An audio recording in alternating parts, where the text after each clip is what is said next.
नमस्कार दोस्तों, अथर्व एजुकेटर के इस YouTube प्लेटफॉर्म पर एक बार पुनः आपका स्वागत है। दोस्तों, यूपी ट्रिपल एससी पैट 2023 की ज्योग्राफी की कक्षाएं इस चैनल पर चलाई जा रही हैं और ये हमारा इस श्रृंखला का 8वां वीडियो है। इससे पहले हम 350 प्रश्नों पर अध्ययन कर चुके हैं और इस श्रृंखला में, इस लेक्चर में हम प्रश्न संख्या 351 से लेकर के 400वें प्रश्न तक का अध्ययन करेंगे। तो आपको दोस्तों क्या करना है, बस अथर्व एजुकेटर के साथ जुड़ जाइए, चैनल को सब्सक्राइब कर लीजिए, बेल आइकॉन का बटन दबा दीजिए, वीडियो को लाइक कर दीजिए और अपने दोस्तों को भी इसे शेयर कर दीजिए। चलिए ज्यादा समय व्यर्थ नहीं करते, सीधे हम प्रश्न प्रारंभ करते हैं। और हमारा अगला प्रश्न यानी इस वीडियो का पहला प्रश्न है, निम्नलिखित में से कौन सी नदी गंगा की सहायक नदी नहीं है? आपसे पूछ रहा है दोस्तों, कौन सी गंगा की सहायक नदी नहीं है? तो ध्यान रखिएगा दोस्तों, गंगा दो धाराओं के रूप में निकलती है। सतोपथ ग्लेशियर से अलकनंदा नदी निकलती है और जो गंगोत्री ग्लेशियर गौमुख से आपकी भागीरथी नदी निकलती है और ये दोनों नदियां मिल जाती हैं उत्तराखंड के देवप्रयाग में और यहां से ये नदी गंगा के रूप में प्रवाहित होती है और बंगाल की खाड़ी में अपना जल विसर्जित करने से पहले कई नदियों का संगम इस गंगा में होता है दोस्तों, जो इसकी सहायक नदियां कहलाती हैं। इसमें दोस्तों कई नदियों के नाम आपको पढ़ने को मिलेंगे, जैसे कि रामगंगा। रामगंगा के उपरांत इसमें मिलती है दोस्तों गोमती। गोमती के बाद बात करें तो घग्गर नदी के उपरांत गंडक नदी के बाद कोसी नदी और कोसी नदी के बाद महानंदा नदी। ये सभी नदियां दोस्तों इसके बाएं तट पर मिलने वाली नदी हैं, बाएं हाथ की नदियां हैं, यानी लेफ्ट हैंड ट्रिब्यूटरी हैं। इसके अलावा दाहिने हाथ से भी इसमें कुछ नदियां मिलती हैं, जिन्हें अगर हम देखें तो एक हो जाएगी हमारी यमुना नदी के साथ ही सोन नदी और इसकी एक वितरिका है हुगली नदी और उस हुगली नदी की सहायक है दामोदर नदी। ठीक है, तो ये सभी गंगा की सहायक नदियां हैं, जबकि इंद्रावती जो है ये गंगा की सहायक नदी नहीं है, इसे आप ध्यान रखेंगे। चलिए अगला प्रश्न है, महानंदा नदी डैश की एक सहायक नदी है। तो अभी हमने चर्चा करी गंगा की सहायक नदियों में, जिसमें हमने रामगंगा, गोमती, घाघर, गंडक, कोसी, महानंदा, यमुना, सोन और दामोदर को देखा। यानी महानंदा जो नदी है वो किसकी सहायक नदी है? वो हो जाएगी दोस्तों गंगा की सहायक नदी। भारत की सबसे बड़ी प्राकृतिक मीठे पानी की झील कौन सी है? देखिए सबसे बड़ी जो झील है भारत में वो तो है दोस्तों चिल्का, जो कि उड़ीसा में स्थित है, लेकिन ये एक लैगून झील है, खारे पानी की झील है। जबकि आपसे पूछ रहा है भारत की सबसे बड़ी प्राकृतिक मीठे पानी की झील कौन सी है, तो वो हो जाएगी दोस्तों वूलर झील। ये कहाँ स्थित है? ये कश्मीर में स्थित है। इसी वूलर झील से किस नदी का संबंध है? तो झेलम नदी का संबंध है। अगर मैं आपसे पूछूं विश्व की सबसे बड़ी खारे पानी की झील कौन सी है, तो वो हो जाएगी दोस्तों कैस्पियन सागर। विश्व की सबसे खारी झील कौन सी है अगर मैं आपसे पूछूं, तो वो हो जाएगी वोन झील। विश्व की सबसे बड़ी मीठे पानी की झील कौन सी है, तो वो हो जाएगी सुपीरियर झील। भारत की सबसे बड़ी झील या सबसे बड़ी खारे पानी की झील कौन सी है, तो चिल्का झील। भारत की सबसे बड़ी मीठे पानी की झील कौन सी है, तो वूलर झील। इन प्रश्नों को आप याद रखिएगा, कोई भी प्रश्न आपसे पूछा जा सकता है। चलिए अगला है, निम्नलिखित में से कौन सी उन 3 नदियों में से एक नहीं है जिसकी परस्पर क्रिया से उत्तरीय भारतीय मैदानों के निर्माण की प्रक्रिया उत्तरदायी है? यानी उत्तर भारत का जो मैदान है वो किन नदियों से मिलकर के बना है, तो वो बना है दोस्तों सिंधु और उसकी सहायक नदियों से मिलकर के। सिंधु और उसकी सहायक नदियों से सिंधु सागर का मैदान, छाज मैदान, रचना का मैदान, बारी का मैदान, बिष्ट का मैदान निर्मित हुआ है। जबकि गंगा और उसकी सहायक नदियों से गंगा का मैदान और ब्रह्मपुत्र और उसकी सहायक नदियों से ब्रह्मपुत्र का मैदान निर्मित है। जबकि गोदावरी नदी, ये तो दक्षिण भारत की नदी है, इसका संबंध उत्तर भारत मैदानों के निर्माण से जुड़ा हुआ नहीं है। अगला प्रश्न है, नामचा बरवा में यू टर्न लेने पर ब्रह्मपुत्र नदी किस राज्य में प्रवेश करती है? अब देखिए, ये ड्राइंग पे मत जाइएगा, ये आपका भारत है, ये नेपाल है, और उसके बाद यहाँ सिक्किम, और ये ऐसे अरुणाचल प्रदेश। तो यहाँ कहीं तिब्बत में मानसरोवर झील से ब्रह्मपुत्र नदी निकलती है, जो कि इस प्रकार बहती है पूर्व की दिशा में और यू टर्न मारती है नामचा बरवा पहाड़ी से, और यहां पर एक दर्रा स्थित है, यांग्याप दर्रा। हमने चर्चा करी थी इस दर्रे पर कि जो ब्रह्मपुत्र नदी है वो यांग्याप दर्रे से और सतलुज नदी शिवकिला दर्रे से, सतलुज नदी भी यहीं कहीं से निकलती है लेकिन वो इस दिशा में बहती है और सतलुज शिवकिला दर्रे से भारत में प्रवेश कर जाती है, जबकि ब्रह्मपुत्र नदी नामचा बरवा पर्वत श्रेणी से यू टर्न मारते हुए अरुणाचल प्रदेश में प्रवेश करती है, जहां इसे दिबांग नदी के नाम से जाना जाता है, और अरुणाचल प्रदेश में बहने के बाद ये आती है असम में, और असम में बहने के बाद ये बांग्लादेश में चली जाती है, जहां इसे जमुना नदी के नाम से जानते हैं। तो चलिए, नामचा बरवा में यू टर्न लेने पर ब्रह्मपुत्र नदी किस राज्य में प्रवेश करती है? तो ऐसी स्थिति में प्रश्न का उत्तर क्या हो जाएगा? प्रश्न का उत्तर हो जाएगा अरुणाचल प्रदेश। चलिए अगला है, गोदावरी नदी का उद्गम निम्न में से किस स्थान से होता है? तो गोदावरी नदी 12 ज्योतिर्लिंग है, पता है आपको महादेव के 12 ज्योतिर्लिंगों में से एक ज्योतिर्लिंग है त्र्यंबकेश्वर महादेव, और ये कहाँ स्थित है? नासिक के पास त्र्यंबक गांव में स्थित है, और इसी त्र्यंबक गांव के पीछे त्र्यंबक की पहाड़ियां स्थित हैं, और इन्हीं पहाड़ियों से नदी जो निकलती है उस नदी का नाम क्या है? गोदावरी नदी। इस नदी के किनारे कौन सा शहर स्थित है यदि आपसे पूछ लिया जाए तो नासिक शहर स्थित है, और इसी नदी के किनारे कुंभ का आयोजन भी किया जाता है। और गोदावरी नदी के विषय में और क्या प्रश्न बनते हैं? तो दक्षिण भारत की सबसे लंबी नदी है, इसे बूढ़ी गंगा, वृद्ध गंगा, बूढ़ी गंगा, वृद्ध गंगा, दक्कन गंगा और दक्षिण भारत की गंगा, इन नामों से जाना जाता है। दक्षिण भारत की गंगा। देखिए, अगर आपसे प्रश्न पूछ ले बूढ़ी गंगा किसे कहते हैं, तब तो कोई दिक्कत नहीं, गोदावरी को। वृद्ध गंगा किसे कहते हैं? गोदावरी को। दक्कन गंगा किसे कहते हैं? गोदावरी को। दक्कन गंगा यानी दक्षिण गंगा किसे कहते हैं? गोदावरी को। दोनों नाम मिल सकते हैं, दक्कन गंगा या दक्षिण गंगा। दक्षिण भारत की गंगा तब भी गोदावरी। यानी देखिए, अगर आ जाए दक्षिण भारत की गंगा, भारत की गंगा, तो गोदावरी। लेकिन यदि पूछ ले दक्षिण की गंगा, यहां भारत शब्द प्रयोग ना हो और की शब्द का प्रयोग हो, दक्षिण की गंगा। देखिए, अगर की नहीं है, दक्षिण गंगा है तो गोदावरी, दक्कन गंगा है तो गोदावरी, दक्षिण भारत की गंगा है तो गोदावरी, लेकिन दक्षिण की गंगा है तो कावेरी। बड़ा ही कंफ्यूजिंग प्रश्न है और इसका उत्तर देते नहीं है लोग अक्सर, और किताबों में आप देखते हो आपको समझ नहीं आता यार गोदावरी उत्तर दें कि कावेरी उत्तर दें।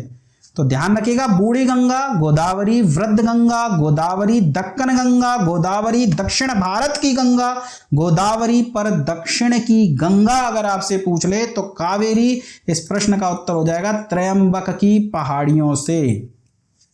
चलिए, पिंडर नदी इनमें से किस स्थान पर अलकनंदा से मिलती है?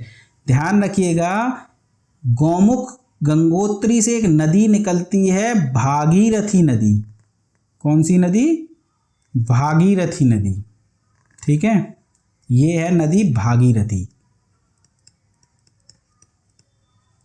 और सतोपथ ग्लेशियर से एक नदी निकलती है, अलकनंदा नदी। अलकनंदा नदी, इस नदी का नाम है अलकनंदा। और ये नदी जो है देवप्रयाग, उत्तराखंड में हरिद्वार के 70 किलोमीटर ऊपर देवप्रयाग स्थित है, और इसी देवप्रयाग में अलकनंदा और भागीरथी नदी मिल जाती हैं, और जिस नाम से ये जानी जाती है वो नाम है गंगा नदी। तो गंगा नदी का उद्गम तो वैसे गंगोत्री से माना जाता है अगर डायरेक्ट प्रश्न पूछे, पर अगर इस तरीके से ऑप्शन में दे दिया जाए गंगोत्री, सतोपथ ग्लेशियर, देवप्रयाग, तो ऐसी स्थिति में देवप्रयाग सही उत्तर हो जाएगा, क्योंकि देवप्रयाग के उपरांत ही गंगा नदी का नाम गंगा पड़ता है। पर इस अलकनंदा नदी में कई नदियां और भी मिलती हैं दोस्तों, जैसे कि एक नदी का नाम हो गया धौली गंगा। धौली गंगा, और ये धौली गंगा इसमें कहाँ मिल रही है? तो ये मिल रही है विष्णुप्रयाग। 5 प्रयाग हैं विष्णुप्रयाग में। इसके बाद इसमें एक नदी आकर के मिलती है दोस्तों नंदाकिनी नदी। और नंदाकिनी नदी इसमें कहाँ आकर के मिलती है? वो मिलती है नंद प्रयाग में। फिर इसमें एक नदी मिलती है पिंडार नदी, जो हमारे प्रश्न में पूछा गया है, और ये मिलती है दोस्तों कर्णप्रयाग में। और एक नदी इस तरफ से आकर के इसमें मिलती है, इसका नाम है मंदाकिनी नदी। और ये मंदाकिनी नदी के किनारे पर ही केदारनाथ मंदिर स्थित है। भगवान महादेव का मंदिर केदारनाथ स्थित है। और ये मंदाकिनी नदी कहाँ आकर के मिलती है? ये मिलती है दोस्तों रुद्रप्रयाग में। तो ये 4 प्रयाग ये हो गए, और देवप्रयाग में आकर के इसमें भागीरथी मिल जाती है, और यहाँ से ये नदी गंगा के नाम से जानी जाती है। तो अगर आपसे धौली गंगा पूछ ले तो विष्णुप्रयाग में, नंदाकिनी पूछे तो नंदप्रयाग में, पिंडार पूछे तो कर्णप्रयाग में, और मंदाकिनी पूछे तो रुद्रप्रयाग में। यहाँ पर आपसे पिंडार पूछा गया है, तो प्रश्न का उत्तर क्या हो जाएगा? प्रश्न का उत्तर हो जाएगा कर्णप्रयाग। मुझे उम्मीद है कि आपको अब यह प्रश्न अच्छे से समझ में आ गया होगा। कोई भी डाउट है कमेंट सेक्शन में आप पूछ सकते हैं। चलिए अगला है, कौन सी नदी बेसिन 8600 वर्ग किलोमीटर के क्षेत्र को कवर करती है और 11 भारतीय राज्यों में फैली है? तो गंगा नदी और गंगा की सहायक नदी, सिर्फ गंगा नदी की बात नहीं है, नदी बेसिन नदी और उसकी सहायक नदियों से मिलकर के बनता है। तो गंगा और गंगा की सहायक नदियों के द्वारा कुल 8600 वर्ग किलोमीटर का क्षेत्रफल कवर किया जाता है, और यह 11 भारतीय राज्यों में फैला हुआ है। प्रश्न का उत्तर हो जाएगा गंगा बेसिन।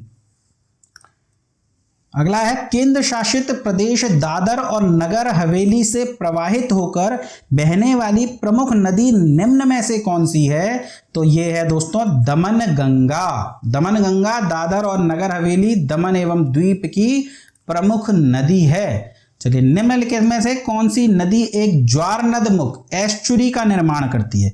देखिए, जो नदियां बंगाल की खाड़ी में जाकर के गिरती हैं वे नदियां डेल्टा का निर्माण करती हैं, और जो नदियां अरब सागर की तरफ जाती हैं वे मुख्यतः एस्चुरी या ज्वार नदमुख का निर्माण करती हैं। और ज्वार नदमुख का निर्माण करने वाली यदि प्रमुख नदियों में नाम आपको याद रखना हो तो एक नाम तो आप याद रखेंगे नर्मदा का, और एक नाम याद रखेंगे तापी का।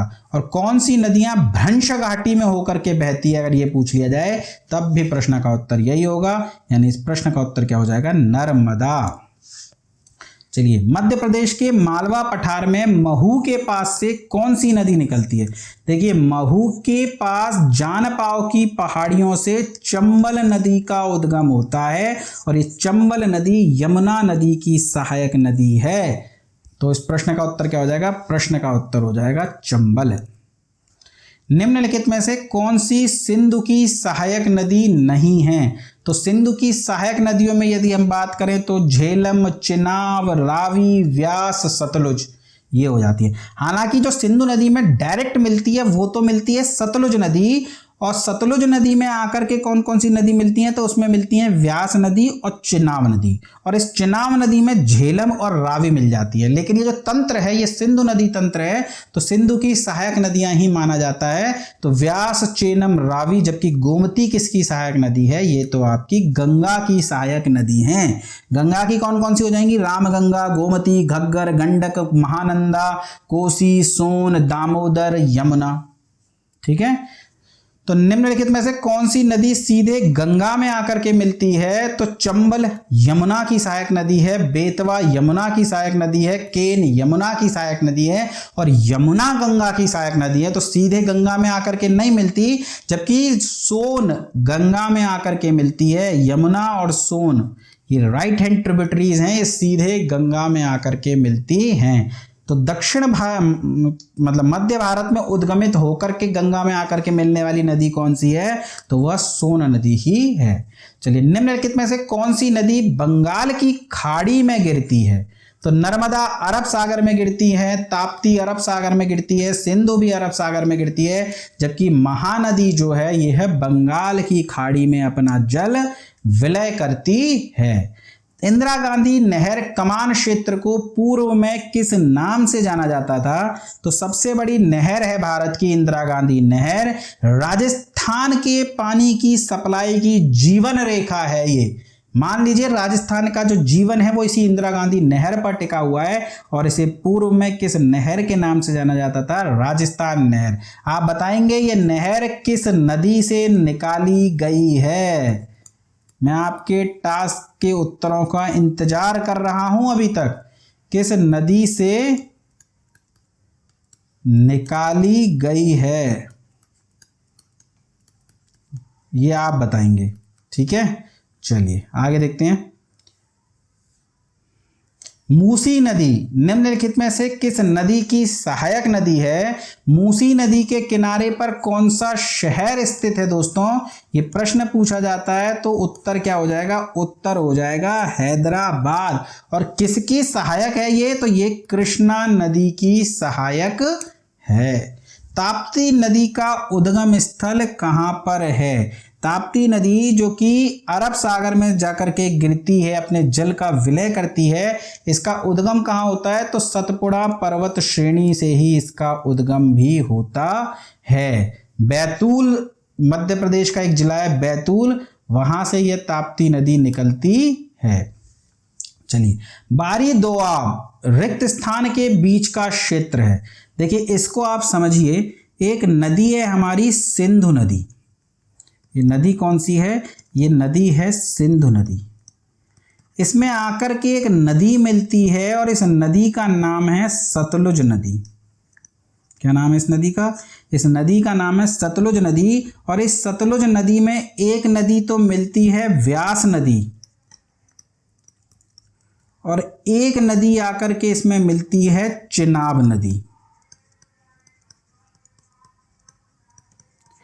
इस यहां पर देते हैं नाम चिनाब नदी। और इस चिनाब नदी में दो नदियां मिलती हैं दोस्तों। एक तो हो जाती है झेलम नदी, और दूसरी कौन सी हो जाएगी? दूसरी हो जाएगी रावी नदी। अब ये जो बीच के क्षेत्र देख रहे हैं ना आप, जैसे ये हो गया, ये हो गया, ये हो गया, ये हो गया, ये मैदानी क्षेत्र हैं, और इन मैदानों के अलग अलग नाम हैं दोस्तों। आपसे वे नाम पूछे जाते हैं, आपको वो ये नाम पता होनी चाहिए। तो ये जो फिगर है, इस फिगर को माइंड में रखिएगा।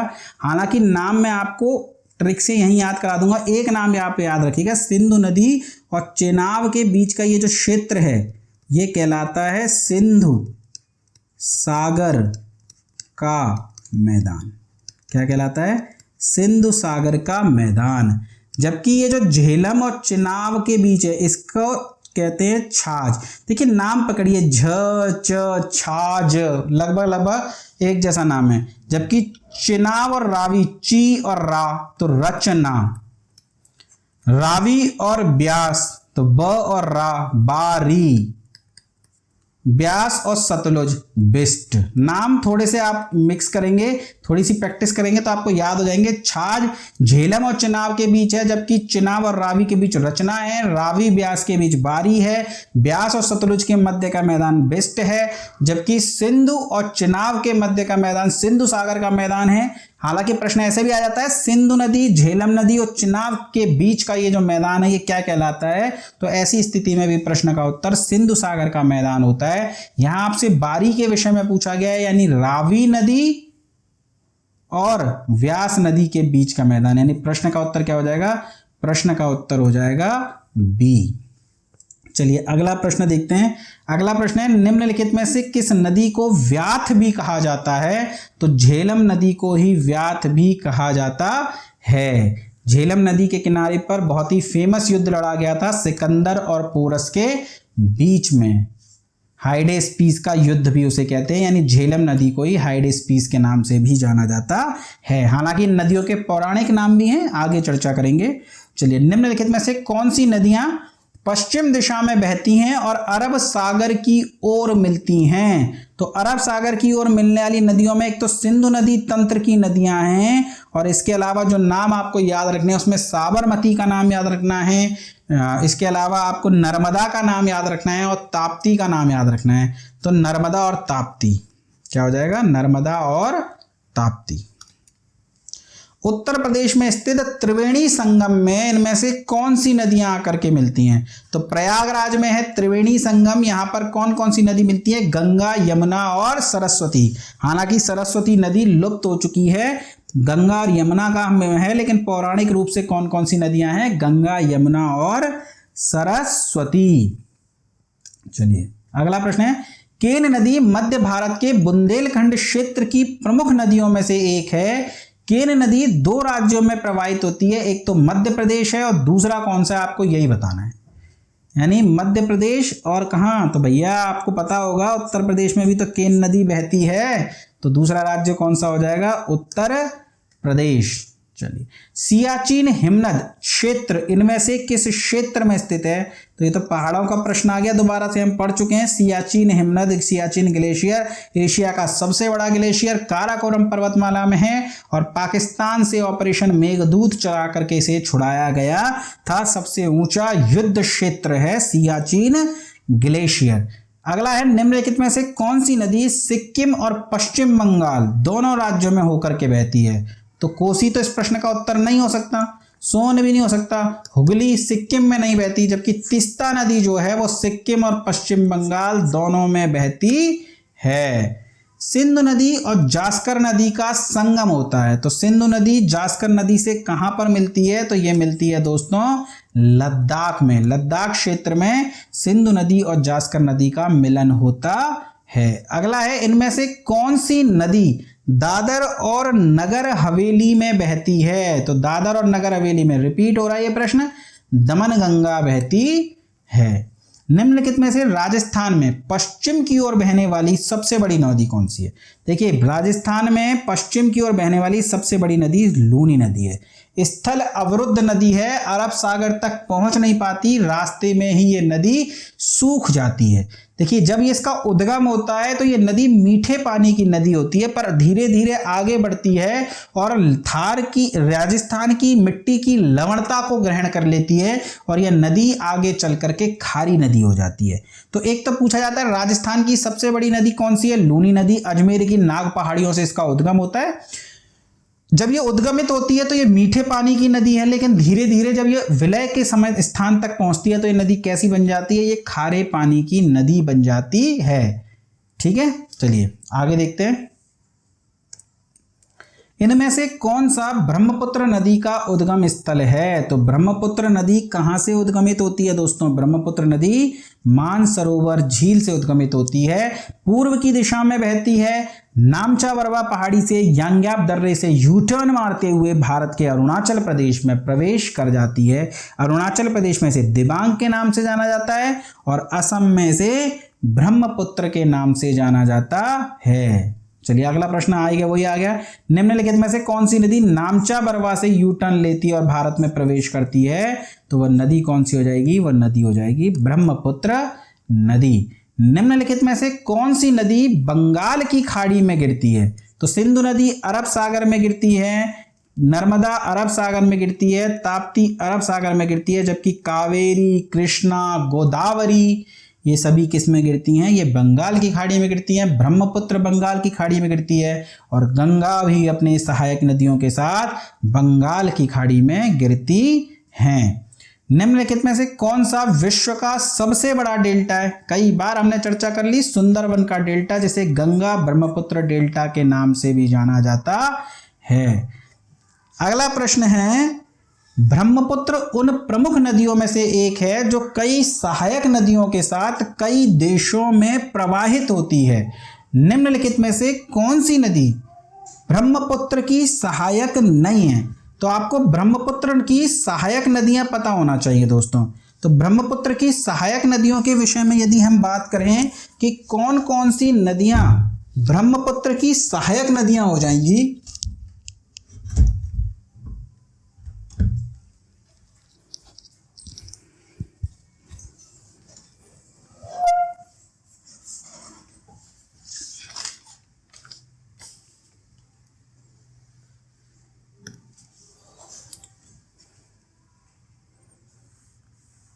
तो आप नोट कर लीजिए दोस्तों, दिबांग, लोहित नदी को खूनी नदी के नाम से भी जाना जाता है। लोहित के साथ साथ एक है धनश्री, बराक, कोपिली, मेघना, ये सभी बाएं तट पर मिलने वाली नदियां हैं, लेफ्ट हैंड साइड ट्रिब्यूटरीज हैं। एक राइट हैंड साइड ट्रिब्यूटरीज की यदि बात करें तो इसमें सुबर्णगिरी हो जाता है, तिस्ता हो जाता है, और इसके साथ ही इसमें एक नदी और है दोस्तों, मानस नदी। ये कैसी हैं? ये राइट हैंड साइड ट्रिब्यूटरीज हैं, यानी कि सुबर्णगिरी, दिबांग और तिस्ता ये सभी ब्रह्मपुत्र की सहायक है, जबकि जो तमसा दिया हुआ है ये ब्रह्मपुत्र की सहायक नदी नहीं है। चलिए आगे देखते हैं। मेची नदी किस नदी की सहायक नदी है? तो मेची नदी किस नदी की सहायक नदी है? ये है दोस्तों महानंदा नदी की। निम्नलिखित में से किस नदी की सहायक नदी स्पीति नहीं है? चिनाब, रावी, सतलुज और व्यास। तो जो है आपसे पूछा जा रहा है किस नदी की सहायक नदी, अच्छा स्पीति नदी किस नदी की सहायक नदी है, ये हमारा प्रश्न है दोस्तों। तो स्पीति नदी किसकी सहायक है? ये है सतलुज नदी की सहायक। चलिए, निम्न में से कौन सी नदी धुआंधार जलप्रपात से संबंधित है? तो कपिलधारा जलप्रपात, धुआंधार जलप्रपात ये किस नदी पर बने हुए हैं दोस्तों? तो ये हैं आपके नर्मदा नदी पर। अगला प्रश्न है, महुरी नदी आपको भारत के किस राज्य में मिलेगी? बात हो रही है महुरी नदी की। महुरी नदी त्रिपुरा की फेमस नदी है। तो महुरी नदी कहाँ की है? महुरी नदी है दोस्तों त्रिपुरा राज्य की। चलिए, निम्नलिखित में से कौन सी कृष्णा नदी की सहायक नहीं है? कृष्णा की सहायक नदियों की यदि हम बात करें तो कृष्णा नदी की सहायक नदियां कौन कौन सी हो जाएंगी? तो एक हो जाती है भीमा नदी, एक है आपकी कोयना नदी, मूसी नदी जिसके किनारे पर हैदराबाद स्थित है, इसके अलावा घाट प्रभा, माल प्रभा, तुंगभद्रा, ये सभी नदियां जो हैं कृष्णा नदी की सहायक हैं। यानी घाट प्रभा, मूसी, तुंगभद्रा ये तो हैं, पर मंजीरा नदी ये जो है कृष्णा नदी की सहायक नहीं है। निम्नलिखित में से कौन सी नदी अंडमान और निकोबार द्वीप समूह में बहती है? सिमसेंग, सोमेश्वरी, कल्पोंग या उमखरा। तो अंडमान निकोबार द्वीप समूह की नदी है कल्पोंग नदी। कौन सी नदी हिमालय की सबसे पूर्वी सीमा को चिन्हित करती है? तो हिमालय जो है वो नंगा पर्वत से लेकर नामचा बर्वा पर्वत के बीच में, या नदियों की बात करें हम तो सिंधु नदी के गॉर्ज से लेकर के तिस्ता नदी तक, सिंधु नदी गॉर्ज से लेकर के ब्रह्मपुत्र नदी तक। तो प्रश्न का उत्तर क्या हो जाएगा? ब्रह्मपुत्र नदी।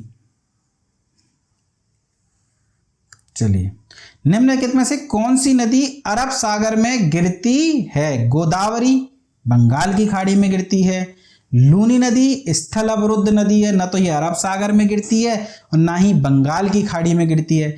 कृष्णा नदी ये बंगाल की खाड़ी में गिरती है, जबकि साबरमती नदी कहाँ है? ये अरब सागर में अपने जल का विलय करती है। निम्नलिखित में से कौन सी नदी नेपाल हिमालय से नहीं निकलती?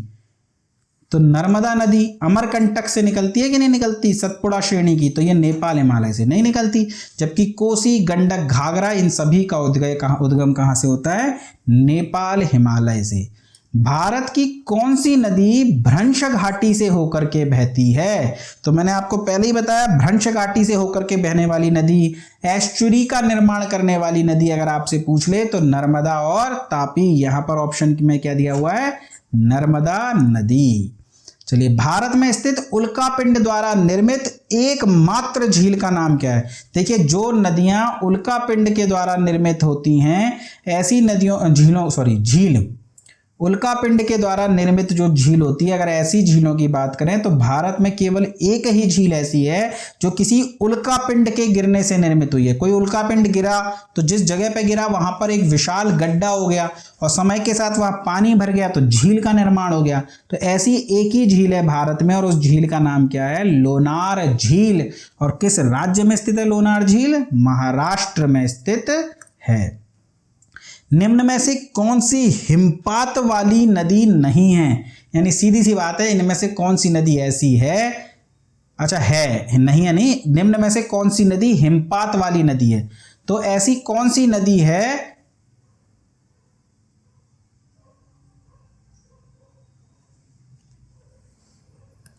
निम्न में से कौन सी हिमपात वाली नदी है? सीधी सी बात है, आपसे पूछ रहा है कि इनमें से कौन सी नदी ऐसी है जिसका उद्गम हिमालय से होता है। तो गोदावरी, कावेरी, नर्मदा हो नहीं सकती। प्रश्न का उत्तर क्या हो जाएगा? प्रश्न का उत्तर हो जाएगा यमुना। भागीरथी नदी निकलती है, तो भागीरथी नदी, अलकनंदा नदी, इन सभी के बारे में हमने पढ़ा। भागीरथी नदी कहाँ से निकलती है? ये निकलती है आपके उत्तरकाशी जिले के गंगोत्री के ऊपर एक ग्लेशियर स्थित है गौमुख, वहां से निकलती है। ठीक है, तो आप देख लीजिएगा उत्तर, अगर आपको गौमुख है तो गौमुख कीजिएगा, वरना गंगोत्री कीजिएगा। अदरवाइज आपको जिला दे दिया जाएगा तो उत्तरकाशी दे दिया जाएगा, या फिर तपोवन भी दिया जा सकता है, तो जो भी आपके है। लेकिन यदि गौमुख और तपोवन दोनों हैं तो ऐसी स्थिति में आप उत्तर क्या करेंगे? गौमुख करेंगे। सबसे पहले आपको गौमुख ही चूज करना है।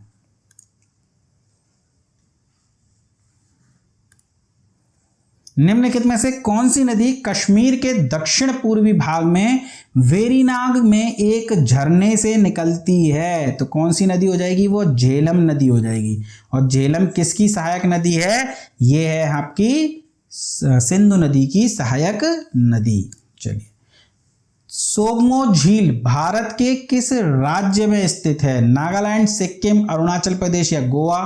तो सोगमो झील कहां पर स्थित है? ये आपके सिक्किम राज्य में स्थित है।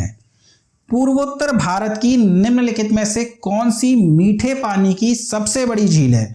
तो पूर्वोत्तर भारत की मीठे पानी की सबसे बड़ी झील है कौन सी? लोकटक झील। और इस झील के आसपास के क्षेत्रों में आपका केबुल लामजाओ नेशनल पार्क स्थित है, जो भारत का एकमात्र तैरता हुआ नेशनल पार्क है। और किस राज्य में स्थित हैं? तो ये मणिपुर राज्य में दोनों स्थित हैं, लोकटक झील भी और केबुल लामजाओ नेशनल पार्क भी। ध्यान रखिएगा, ध्यान रखना पड़ेगा यदि सिलेक्शन चाहिए तो। चलिए, प्राचीन काल में किस नदी को तमिलन में पूनी के नाम से जाना जाता था, जो कर्नाटक एवं तमिलनाडु राज्यों से होकर दक्षिण पूर्व दिशा में बहने वाली चौथी सबसे बड़ी नदी है? देखिए, चौथी सबसे बड़ी नदी कर्नाटक और तमिलनाडु राज्यों से होकर दक्षिण पूर्व दिशा में बहने वाली नदी, ये सभी किस नदी की बात हो रही है? कावेरी नदी की। तो कावेरी नदी का यदि प्राचीन काल में नाम देखा जाए तो पूनी नदी। आप एक मूवी आई हुई है, साउथ की मूवी है पोनियान सेल्वन, आपने देखी है कि नहीं देखी मुझे नहीं पता, नहीं देखी तो देख लीजिएगा, अच्छी मूवी है पोनियान सेल्वन। राजेंद्र चोल के जो पिता थे राजराजा चोल, उनके ऊपर वो मूवी बनी है। राजराजा चोल पहले वो व्यक्ति थे जिन्होंने श्रीलंका को विजिट किया था। तो सब इतिहास की बातें हैं, जब चोल काल पढ़ेंगे तो वहां बात करेंगे। उन्हें पोनियान सेल्वन के नाम से भी जाना जाता है, क्योंकि कहते हैं कि बचपन में वह पूनी नदी, जैसे कावेरी नदी है जो, उसमें वो गिर गए थे पर वहां से वो बच करके आ गए, तो उनका नाम पोनियान सेल्वन पड़ा। तो वो पूनी नदी के बारे में बात हो रही है। कावेरी नदी का ही प्राचीन काल में नाम पूनी नदी था। चलिए, इस वीडियो का अंतिम प्रश्न 400वां प्रश्न हम देखते हैं। 400वें प्रश्न के साथ हमारी 50% यात्रा पूरी हो जाती है, और वह प्रश्न है, भारत और नेपाल दोनों देशों से होकर बहने वाली नदी नीची इनमें से किस नदी की सहायक नदी है? तो यह किसकी सहायक नदी है दोस्तों? यह है महानंदा नदी की सहायक नदी। चलिए, शीघ्र ही बहुत जल्दी हम अपने 764 प्रश्नों को पूरा कर लेंगे और उसके बाद अगली श्रृंखला पर, अगले टास्क पर हम चले जाएंगे। तब तक आप क्या करिए, पढ़ते रहिए, मस्त रहिए, चैनल को शेयर सब्सक्राइब करते रहिए। धन्यवाद दोस्तों।